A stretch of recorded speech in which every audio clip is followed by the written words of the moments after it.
ఇటు రాష్ట్రంలోనూ అటు కేంద్రంలోనూ రెండు చోట్ల ఎన్డీఏ అధికారంలో ఉందని, డబుల్ ఇంజన్ సర్కార్ ఉందని చెప్పి పదే పదే చెప్పుకుంటూ ఉన్నారు. మరి డబుల్ ఇంజన్ సర్కార్ చేస్తున్న పనులు చూస్తే అసలు ఏమైనా బుద్ధి జ్ఞానం ఉందా అని అనిపిస్తూ ఉంది.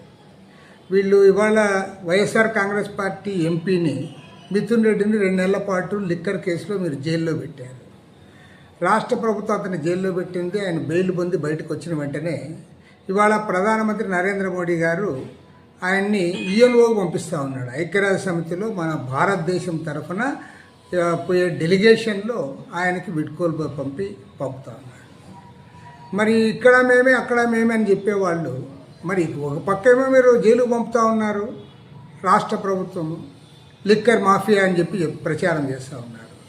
మరోవైపు భారతదేశ ఔన్నత్యాన్ని ప్రతిష్టను అక్కడ చెప్పడానికి అదే ఎన్డీఏ ప్రభుత్వం ఆయన్ని యుఎన్ఓకి పంపుతుంది. మీకేమైనా సిగ్గుంది అని నేను అడుగుతాను. ఈ ప్రధానమంత్రికి సిగ్గు లేదు, మన ముఖ్యమంత్రికి ఎగ్గు లేదు. సిగ్గు శరం లేకుండా ఇలాంటి పనులు మీరు చేస్తూ ఉన్నారంటే మరి ప్రజలు మీ గురించి ఏమనుకుంటున్నారో మీరు ఒకసారి ఆలోచించండి. కాబట్టి ఏమంటే చంద్రబాబు నాయుడు గారు తను చేసిన తప్పుకి అతనికి ఎంపీకి క్షమాపణ చెప్తే బాగుంటుంది.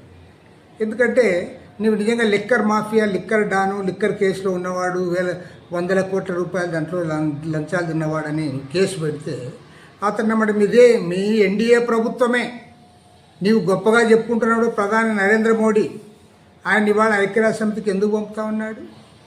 కాబట్టి ఏమంటే రాష్ట్ర ప్రజలకు వివరణ ఇవ్వాల్సిన బాధ్యత కేంద్ర రాష్ట్ర ప్రభుత్వాలపైన ఉంది. మీరు సిగ్గులేని రాజకీయాలు ఆంధ్ర రాష్ట్రంలో నడుపుతూ ఉన్నారు. మీరు మోడీతో కుమ్మక్కై, మోడీకి తల వంచి, మోడీతో లాలూచిబడి ఈ దిక్కుమాలిన రాజకీయాలు ఈ రాష్ట్రంలో నడుపుతూ ఉన్నారు. రాష్ట్ర ప్రజలకు సమాధానం చెప్పాలని అటు బీజేపీ నాయకులను, ఇటు తెలుగుదేశం నాయకులు ఇద్దరిని కూడా సిపిఐ తరఫున డిమాండ్ చేస్తాం.